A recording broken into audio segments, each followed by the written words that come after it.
मित्रता के भाव और मित्रता कैसी होना चाहिए, ये सबसे महत्वदायक होता है। भाव हमारे सभी जीवों के प्रति मैत्री भाव हैं और मैत्री भाव कहते हैं कि एक दूसरे के सहयोगी बने तो मैत्री है। सिर्फ एक ही व्यक्ति अपना सहयोग करता जा रहा है, दूसरा उसका अपना फायदा उठाता चला जा रहा है, तो फिर क्या करें? तब कहते हैं मध्यस्थ भावम। मैत्री भाव खत्म नहीं करना, मित्रता के भाव खत्म नहीं करना, लेकिन जो उसकी बुरे कार्य में हम जो सपोर्ट करते थे वो खत्म कर देना। अच्छे में सहयोगी हैं, धर्म कार्य में सहयोगी हैं, मोक्ष मार्ग में सहयोगी हैं, लेकिन जो पाप कार्य में हम सहयोगी बने हुए थे, हम उन पाप कार्यों से छोड़ देना चाहिए। तो मैत्रिता है। मित्रता के भाव कहते हैं कि सबसे बड़ी मित्रता किसकी? मित्रता ऐसे जीव से रखा जाता है जो हमें हमेशा संकट में काम दे, तो मित्रता है।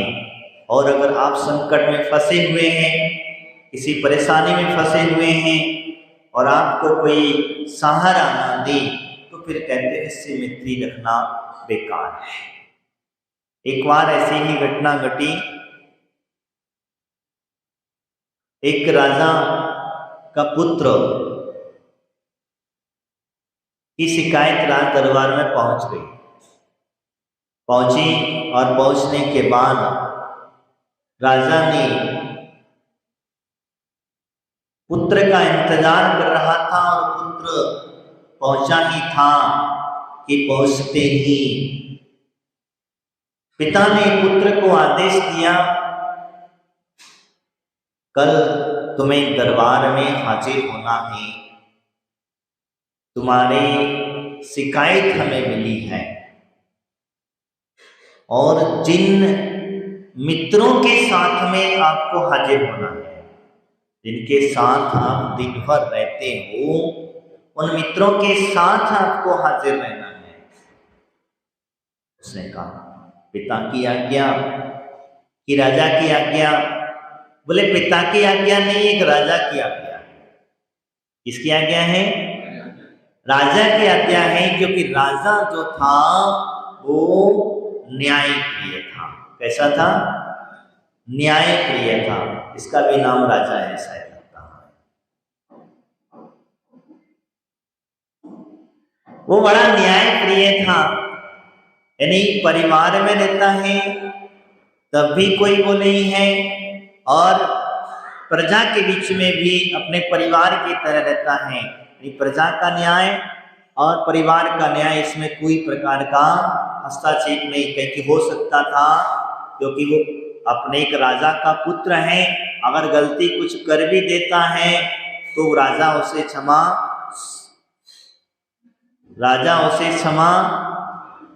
कर सकता है, राजा उसे दंड नहीं देगा। लेकिन कहते हैं ठीक है, कहते हैं राजा के यहाँ पुत्र भी वही है और प्रजा भी वही है, दोनों समानता, वो न्याय दृष्टि होती है। आज की न्याय दृष्टि व्यवस्था भले कुछ अलग हो जाए, अगर अपने बेटे ने कुछ गलत किया है तो पिता कहता है, माता कहती नहीं, मेरे बेटे ने गलत नहीं किया, तुमने ही गलत किया हो। भले ही तुमको पता है, तुम्हें पता है कि मेरा बेटा गलत है, गलत काम कर रहा है, लेकिन हम गलत का सपोर्ट कर देते हैं। लेकिन राजा के दरबार में ऐसा नहीं था। तो कहा ठीक है, राजा की आज्ञा है तो जाओ, सुबह आपको हाजिर होना है। और सुबह दरबार लगेगा तो बेचारा मायूस होकर के घर में न घुसते हुए जिन मित्रों के साथ में वो रहता था उन मित्रों के पास गया। उसके 3 मित्र थे, उन तीनों के साथ हमेशा रहता था। पहले मित्र के पास जाता है, वो कहता है भाई पिता ने आदेश दिया है कि सुबह राज दरबार में अपने मित्रों के साथ हाजिर होना है। पहले मित्र ने जैसे ही देखा कि तो राजा का पुत्र है, राजा तो इसका फेवर कर देगा, इसका बचाव कर देगा, हमारा क्या है, हम उसमें पिस जाएंगे, हमें दंड सुना दिया जाएगा। पहला मित्र ने कहा कि भैया देख छोटे छोटे बच्चे हैं, अभी अभी नई नई शादी हुई है, ये बूढ़ी माँ है, ये सब है, तुम तो बच जाओगे, हम पिस जाएंगे। इससे अच्छा है कि हम तुम्हारे साथ में नहीं जा सकते, क्षमा करना भैया। बेचारा माइश बताओ इतना साथ देता है, इतना साथ में रहता था, सब कुछ रखता था, और आज कह रहा है कि मैं तुम्हारे साथ नहीं चल सकता। आगे बढ़ा, बेचारा माइश तो था ही, दूसरे मित्र के पास गया। दूसरे मित्र के पास में गया तो उसके पास पहुंचा, और उसके पास पहुंचने के बाद उसने सारी घटना जो कि तो उसे भी बता दी। वो भी कहता है भैया तुम तो राजा के पुत्र हो, तुम बच जाओगे, लेकिन अगर हमें सूली पर चढ़ा दिया तो मेरा जो छोटे छोटे बच्चे हैं इनका लालन पालन कौन करेगा, इसीलिए हम भी तुम्हारे साथ नहीं चल सकते हैं। बड़ा परेशान, अब तो बेचारा मायूस हो गया पूरा। जिन पर उसे पक्का विश्वास था कि ये तो कभी मेरी बात को टालेंगे नहीं, मैं इनके लिए इतना सब कुछ करता हूँ, ये बात तो मेरी सुनेंगे ही सुनेंगे। कहते हैं लास्ट में बेचारा मायूस होकर के चला जा रहा था, रास्ते में सुबह सुबह का रात भर निकल गई। सुबह सुबह की बेला थी, सुबह सुबह का ब्रह्म मुहूर्त की बेला थी। तीसरा मित्र अपने दूध लेने के लिए जा रहा था, उतने में वो राजा का पुत्र हाथ में घोड़ा, नीचे टहलते टहलते बड़ी उदासीनता भरा चला आ रहा था। देखा क्या बात है, क्या बात है, तुम ऐसे टहलते हुए इतने उदासीन भरे शब्द और इतनी सब कुछ। तो कहता है पिता ने आदेश दिया है कि सुबह राज दरबार के अंदर में अपने मित्रों के साथ हाजिर होना है, और मैं दोनों मित्रों के पास में गया तो उसने मना कर दी, इसलिए उदास होकर के मैं घूम रहा था, अचानक तो मिल गए हो, अब क्या करना। उसने कुछ नहीं कहा, एक काम करो, तुम राजपुत्र हो, दूध की केटली उसके हाथ में थी, तुम जाओ ये दूध की केटली अपनी मेरी माँ के पास लेकर के जाना, और तुम्हारे बदले में राज दरबार में, क्योंकि सुबह का वक्त था, कितना टाइम लगेगा पहुंचते पहुंचते, तुम्हें पहुंच जाऊंगा, तुम जाकर के मेरे घर पर आराम करो। दूध की केटली उसके हाथ में थमाई और वो तो चला गया, राजमहल में पहुंच गया। ये 3 मित्र कौन है तुम्हारे, तुमने कभी विचार किया, मैं तो कह रहा हूं, इन 3 मित्रों के बारे में सोचा है तो सबसे पहले तुम्हें धोखा देता है जिसके साथ तुम 24 घंटे रहते हो, 24 घंटे जिसके साथ में रहते हो, जिसके बगैर आपका काम नहीं चलता, ऐसा मित्र है आपका क्या, जिसे तुम खिलाते हो, पिलाते हो, लालन पोषण करते हो, आखिरी समय में ये धोखा क्या करता है, धोखा दे देता है। आखिरी समय में ये भी धोखा दे देता है, कहता नहीं अब आगे नहीं, तुम्हारा देख लो, तुमने तो बहुत खिलाया पिलाया, सब कुछ किया, इसकी देख रेख की, इसको संभाला, जैसा चाहिए था वैसा दिया, डॉक्टरों ने जैसा कहा वैसा दिया, सब कुछ था। लेकिन मुनि महाराज ने, किसी माता जी ने, कि त्यागी व्रती ने आपसे कहा इसे ज्यादा मत खिलाओ, ज्यादा मत सुलाओ, ज्यादा मत संभालो, ज्यादा तेल फुलवानी मत लगाओ, और आपसे कहा कि त्याग के मार्ग पर चलना, त्याग करना। तब तो कहते नहीं महाराज, एक दिन में काम चला लो, ज्यादा कुछ जिद कर तो 2 दिन ले लो, तीसरे दिन का कहेंगे ज्यादा ज्यादा। क्या करता है इंसान जब त्याग की बात आती है, क्योंकि त्याग आत्मा को उन्नति की ओर बढ़ाता है, और भोग जो है आत्मा को नीचे की ओर गिरा देते हैं। शरीर को जरूर हष्ट पुष्ट कर सकते हैं, बाहें अवक्ष आदि को ग्रहण करते समय व्यक्ति विचार करता है, इन्हें खा लेता है, तो बताओ मुझे किसका पतन होता है? अवक्षों को खाने से किसका नुकसान होता है? शरीर का या आत्मा का? किसका नुकसान होता है? नहीं, आत्मा का। अवक्षों को खाने से आत्मा का नुकसान होता है, शरीर तो हष्ट पुष्ट हो जाता है। जैसे मान के चलो आलू, क्या आलू, अब आलू के बगैर महाराज काम ही नहीं चलता, चलता क्या? हाँ चलता क्या? नहीं चलता, नहीं चलता। बोले महाराज क्या करें, जहां जाओ वहां आलू मिलता है, जहां जिसमें जाओ उसमें आलू मिलता है।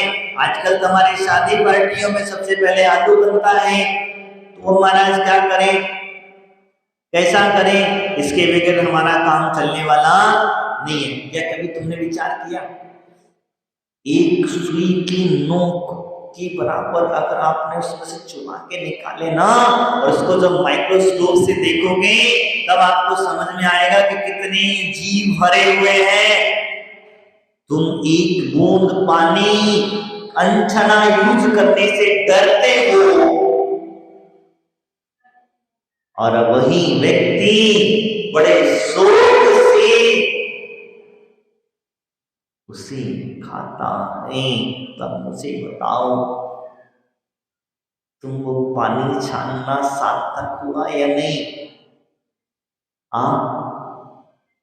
बताओ मुझे, पानी छानना सार्थक हुआ तुम्हारा? तुम एक बूंद कच्चा पानी ही फैलाने से इतना डरते हो, और घर में इस तरीके की वस्तुएं आती हैं, तो मुझे बताओ कहां तक उपयोगी है? तो जिस शरीर के लिए, अब वो कहते हैं, डॉक्टरों ने कह दिया, कई लोगों ने कह दिया कि आलू में बहुत शक्ति होती है, पावर होता है, ये होता है, वो होता है, तो उन जीवों को खा करके तुम्हारे अंदर शक्ति प्राप्त कर रहे हो।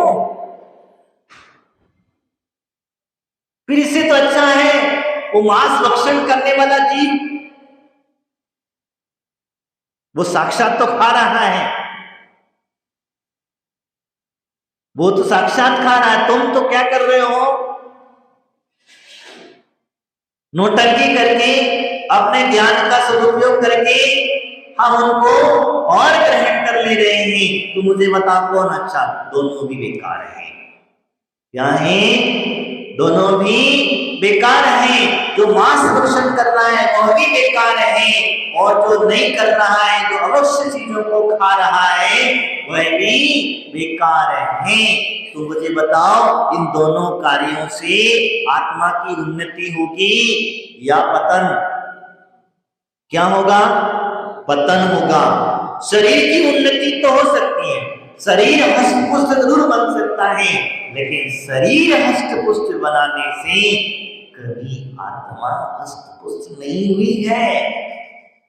शरीर को तो जितना तपाओगे उतना स्वस्थ रहेगा। आयुर्वेदिक शास्त्रों में आचार्यों ने हमें बहुत सारी व्यवस्था कही है, कम से कम महीने में 4 उपवास करो। कितने? 4 उपवास करना। अगर आपको डॉक्टर की औषधि से बचना है तो, लेकिन नहीं हो सकता। 2 करो, कम से कम 2 तो करो, 15 दिन में 1 तो करो। क्यों करो? कारण क्या है पता है आपको?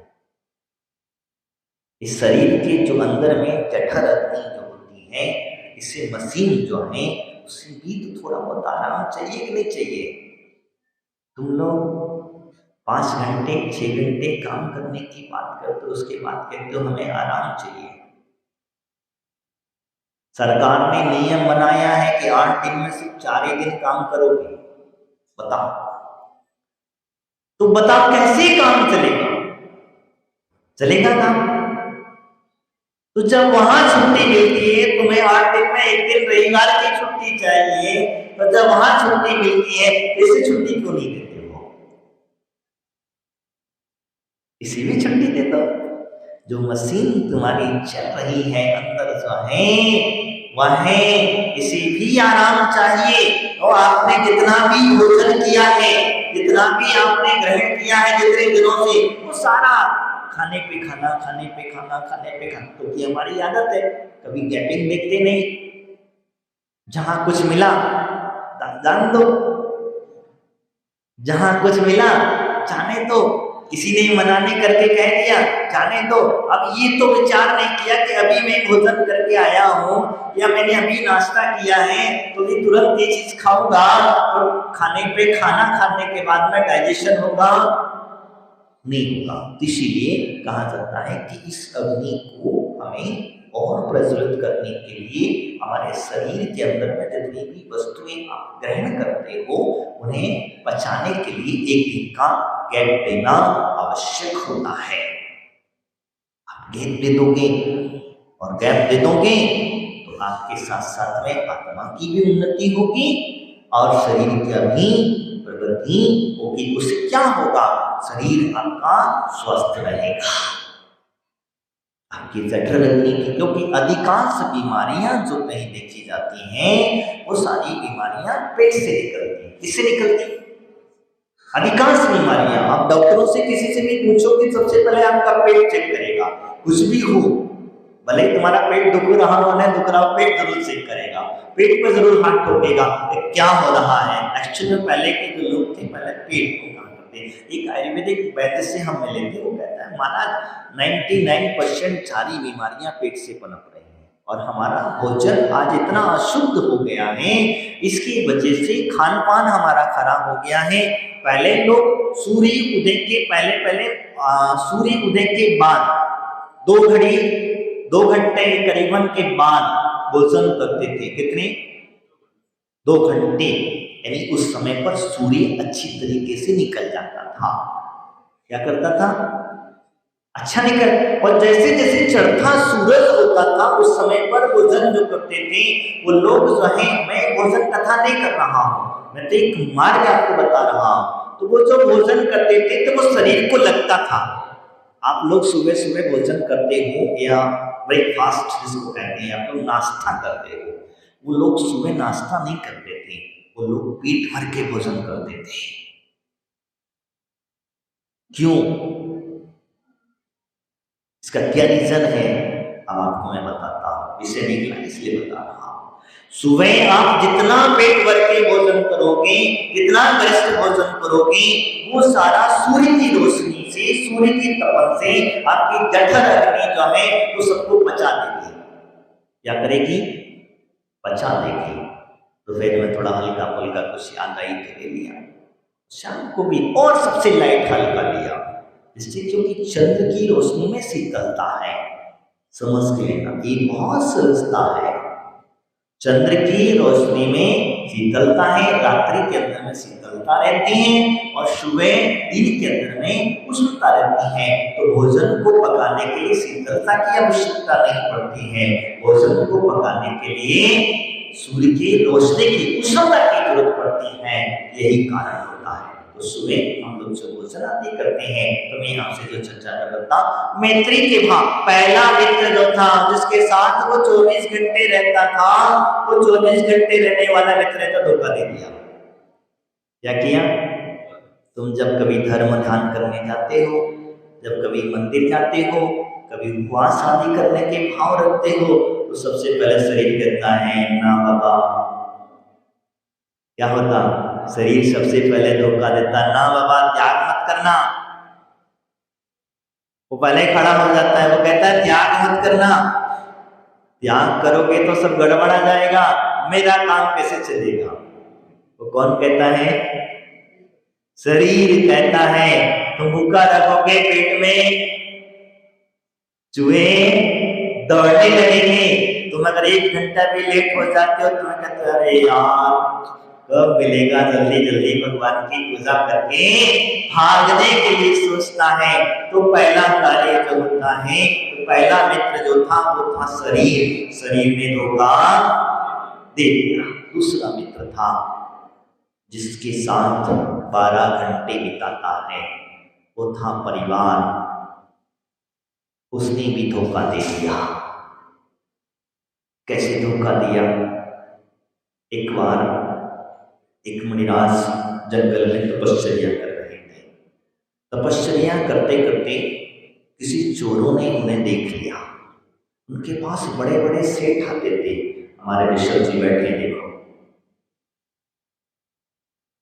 ऐसे ही बड़े बड़े सेठ आते थे। जब आते थे तो बड़े बड़े सेठ आने के बाद में वो चोर जो थी, उन्हें मन में शंका हुई कि महाराज के पास हो ना हो, बहुत मालपानी है। इतने बड़े बड़े सेठ जब महाराज के पास आते हैं तो कोई ना कोई गड़बड़ है।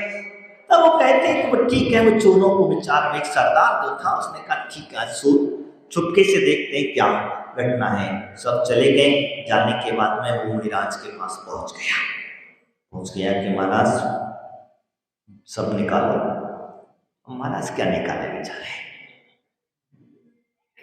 महाराज सब दो।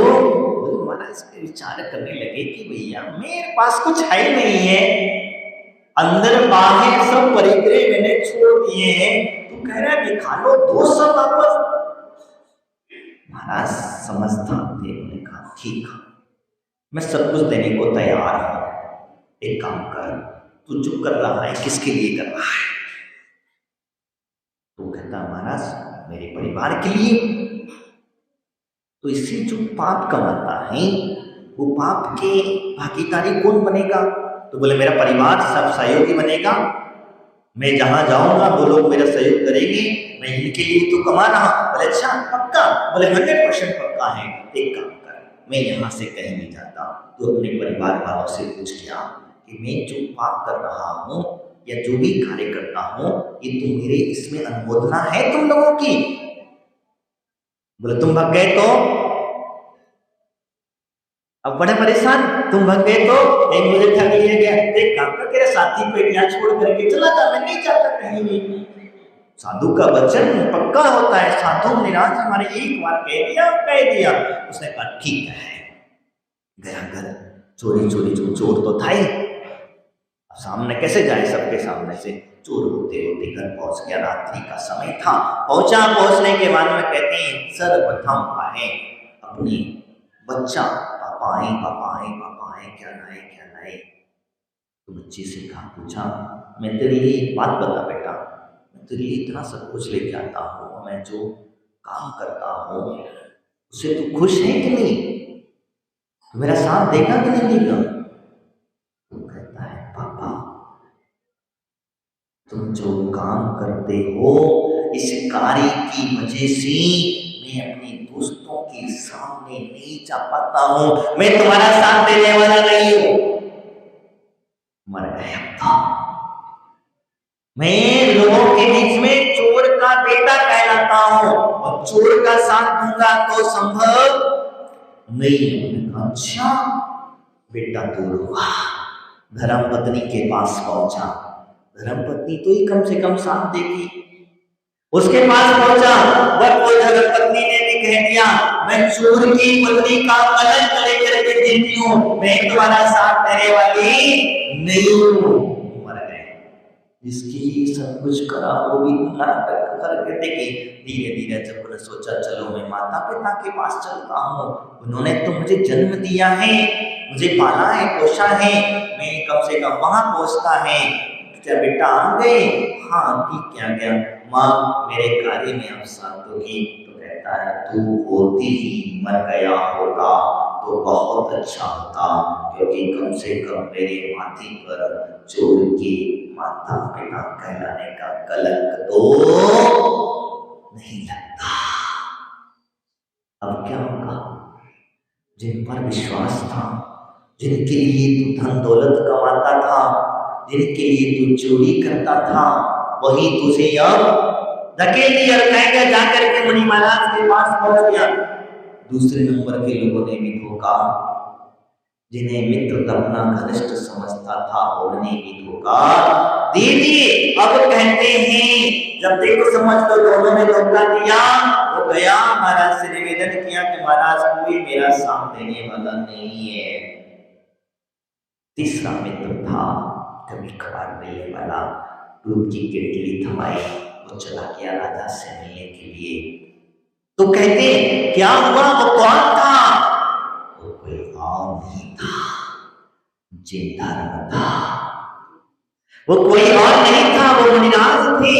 वो कोई और नहीं था, वो माता जी थी। वो कोई और नहीं था, आपकी वितरागी प्रभु थे, वितरागी भगवंत थे। वो कोई और नहीं था, माँ जिनवानी थी। वो कोई और नहीं था, वो जिनधर्म था। वो जिनधर्म जो रामपुत्र था।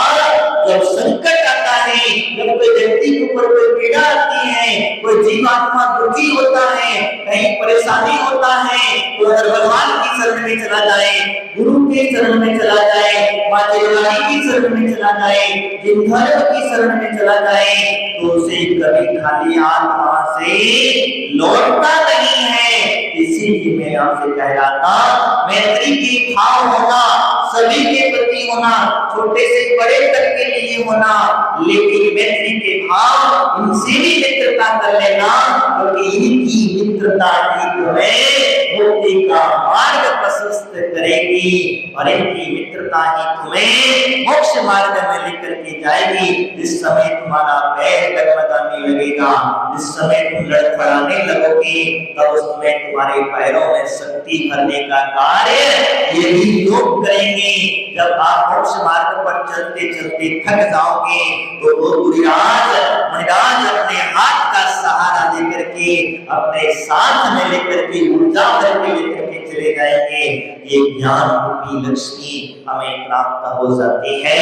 तो बंधु, मेरा कहने का तात्पर्य यही है कि मित्रता के भाव सभी जीवों के प्रति नित्य होना चाहिए और दीन दुखी जीवों पर हमेशा करुणा के सूत्र बहना चाहिए। ये बात सत्य है, लेकिन इसके साथ साथ में हमारे सच्चे देवशास्त्र गुरुओं के प्रति भी, जिनधर्म के प्रति भी हमारे सच्ची मित्रता होना चाहिए। इनके साथ धोखाधड़ी वाला कार्य मत करना, इनके साथ धोखा देने वाला कार्य मत करना।